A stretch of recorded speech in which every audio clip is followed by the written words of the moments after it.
รียมตัวกราบพระทำวัดเช้าครับ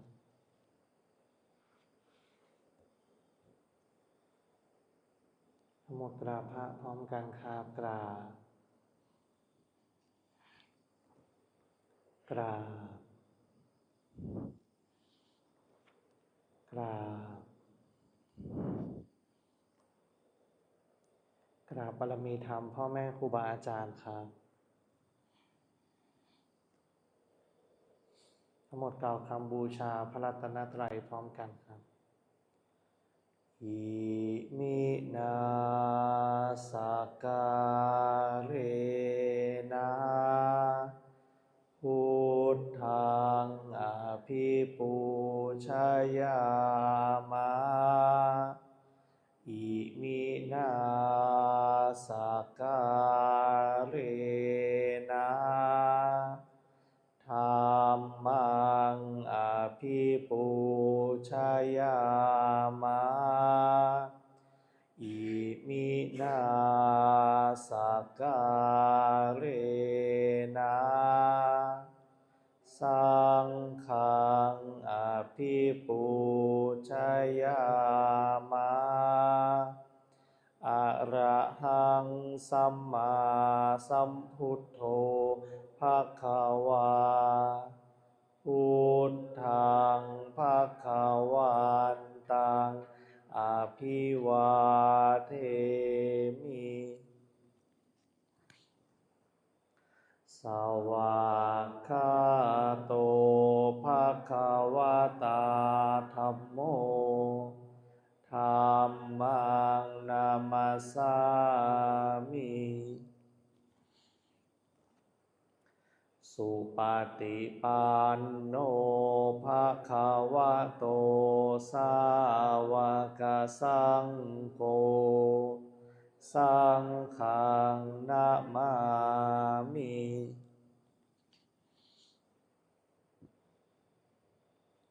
หันธัมมยังพุทธัสสะภควโตปุพพภาคณมการังกโรมาเซนะโมตัสสะภะคะวะโตอะระหะโตสัมมาสัมพุทธัสสะนะโมตัสสะภะคะวะโตอะระหะโตสัมมาสัมพุทธัสสะนะโมตัสสะภะคะวะโตอะระหะโตสัมมาสัมพุทธัสสะ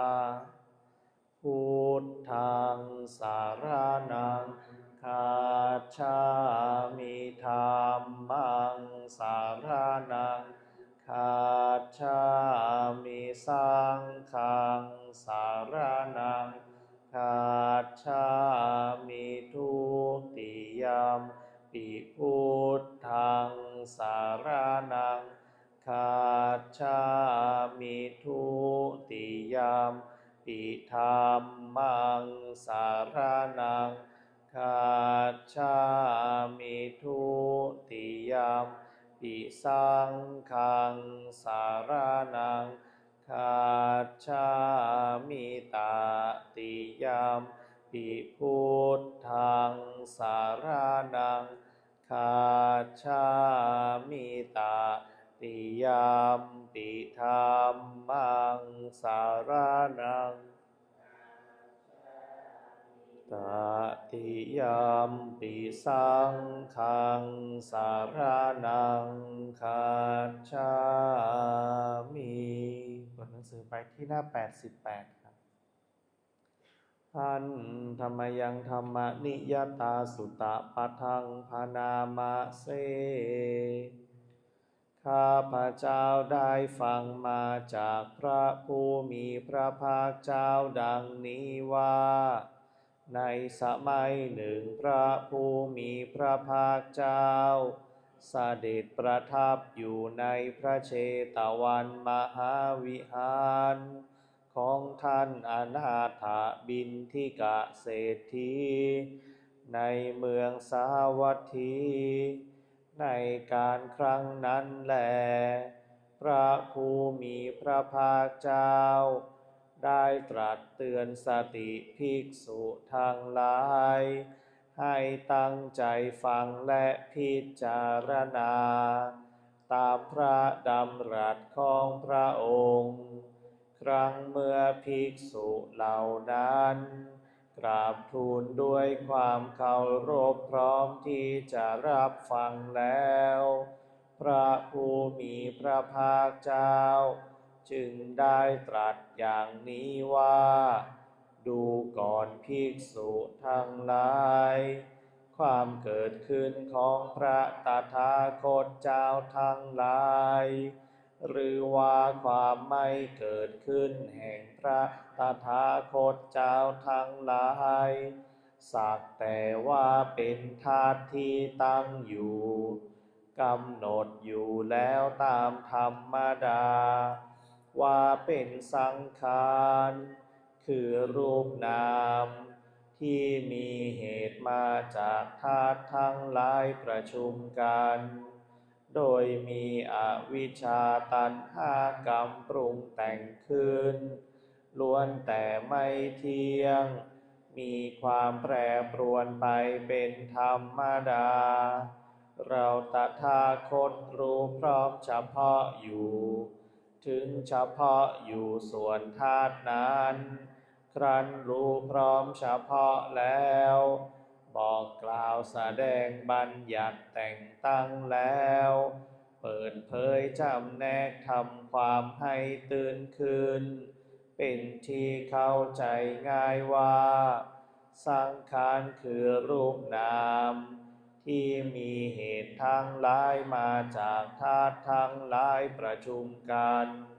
โดยมีอวิชชาตัณหากรรมปรุงแต่งขึ้นล้วนแต่ไม่เที่ยงมีความเกิดขึ้นตั้งอยู่แปรปรวนไปแล้วก็ดับไปเป็นธรรมดาดังนี้ดูก่อนภิกษุทั้งหลายความเกิดขึ้นของพระตถาคตเจ้าทั้งหลายหรือว่าความไม่เกิดขึ้นแห่งพระตถาคตเจ้าทั้งหลายสักแต่ว่าเป็นธาตุที่ตั้งอยู่มีอยู่กำหนดอยู่แล้วตามธรรมดาว่าเป็นสังขารคือรูปนามที่มีเหตุมาจากธาตุทั้งหลายประชุมกันโดยมีอวิชชาตัณหากรรมปรุงแต่งขึ้นล้วนแต่เป็นทุกข์เหลือทนทนต่อการถูกกระทบกระทั่งเบียดเบียนไม่ได้เราตถาคตรู้พร้อมเฉพาะอยู่ถึงพร้อมเฉพาะอยู่ส่วนธาตุนั้นครั้นรู้พร้อมเฉพาะแล้วถึงพร้อมเฉพาะแล้วบอกกล่าวบัญญัติแต่งตั้งแล้วเปิดเผยจำแนกทำความให้ตื่นเป็นที่เข้าใจง่ายว่าสังขารคือรูปนามที่มีเหตุมาจากธาตุทั้งหลายประชุมกันโดยมีอวิชชาตัณหากรรมปรุงแต่งขึ้นล้วนแต่เป็นทุกข์เหลือทน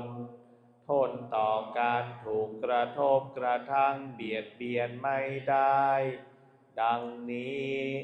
ดูก่อนภิกษุทั้งหลายความเกิดขึ้นของพระตถาคตเจ้าทั้งหลาย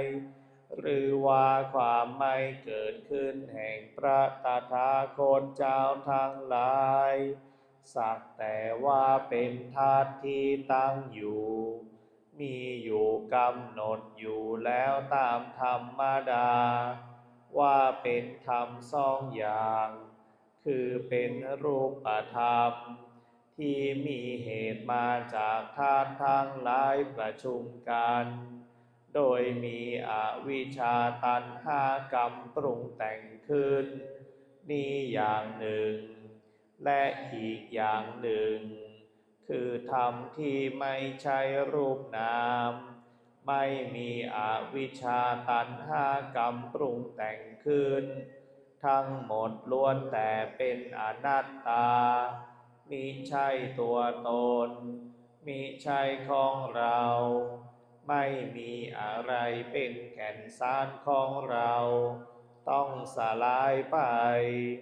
เราตถาคตรู้พร้อมเฉพาะอยู่ถึงพร้อมเฉพาะอยู่ส่วนธาตุนั้นครั้นรู้พร้อมเฉพาะแล้วถึงพร้อมเฉพาะแล้วบอกกล่าวแสดงบัญญัติแต่งตั้งแล้วเปิดเผยจำแนกทำความให้ตื่นเป็นที่เข้าใจง่ายว่าธรรมทั้งหลายคือรูปนามที่มีเหตุมาจากธาตุทั้งหลายประชุมกันโดยมีอวิชชาตัณหากรรมปรุงแต่งขึ้นนี้อย่างหนึ่งและอีกอย่างหนึ่งเป็นธรรมที่ไม่ใช่รูปนามที่มีอวิชชาตัณหากรรมปรุงแต่งขึ้นทั้งหมดล้วนแต่เป็นอนัตตามิใช่ตัวตนมิใช่ของเราไม่มีอะไรเป็นแก่นสารของเราต้องสลายไปพระผู้มีพระภาคเจ้าได้ตรัสพระธรรมเทศนานี้จบลงแล้วภิกษุทั้งหลายเหล่านั้นก็มีใจยินดีเพลิดเพลินในพระธรรมเทศนาของพระผู้มีพระภาคเจ้าด้วยประการฉะนี้แลเมื่อใดบุคคลเห็นอยู่ด้วยปัญญาว่าสังขารทั้งหลายทั้งปวงไม่เที่ยงเมื่อนั้นเขายอมเบื่อหน่ายในทุกข์การเห็นและเบื่อหน่ายอย่างนี้เป็นทางแห่งความหมดจดเมื่อใดบุคคลเห็นอยู่ด้วยปัญญาว่าสังขารทั้งหลายทั้งปวงเป็นทุกข์เมื่อนั้นเขายอมเบื่อหน่ายในทุกข์การเห็นและเบื่อหน่ายอย่างนี้เป็นทางแห่งความหมดจดเมื่อใดบุคคลเห็นอยู่ด้วยปัญญาว่าธรรมทั้งหลายทั้งปวงเป็นอนัตตาเมื่อนั้นเขายอมเบื่อหน่ายในทุกข์การเห็นและเบื่อหน่ายอย่างนี้เป็นทางแห่งความหมดจดในบรรดามนุษย์ทั้งหลายชนผู้เข้าไปถึงฝั่งคือพระนิพพานมีประมาณน้อยมากที่เดียวส่วนหมู่สัตว์คือชนที่เหลือนอกจากนี้ย่อมแล่นเลาะไปตามชายฝั่งเกาะสกายทิฏฐิอยู่นั่นเทียวสำหรับหมู่ชนที่มีปกติประพฤติตามธรรมที่พระตถาคตเจ้าทรงกล่าวไว้แล้วโดยชอบก็จักถึงฝั่งคือพระนิพพานล่วงพ้นวัฏฏะสงสารอันเป็นที่ตั้งแห่งมัจจุคือกิเลสมารที่บุคคลข้ามได้ยากยิ่งนั้นไปได้บัณฑิตควรจะละธรรมอันดำเสียแล้วพึงเจริญธรรมอันขาวให้มีขึ้นโดยอาศัยเอาจิตเกาะพระนิพพานแดนที่ไม่มีตัณหาออกจากตัณหาอะไรแล้วพึงละกามทั้งหลายเป็นผู้ไม่มีความกังวลยินดีในพระนิพพานอันสงัดที่ใครๆยินดีได้โดยยากนั้นบัณฑิตควรทำจิตให้ผ่องแผ้วจากกิเลสเครื่องเศร้าหมองทั้งหลายดังนี้แลส ำหรับการสวดมนต์สาธยายธรรมในช่วงเช้าไว้แต่เพียงเท่านี้ลำดับต่อไปเราจะได้เปลี่ยนอิริยาบถเป็นการเดินจงกรมครับ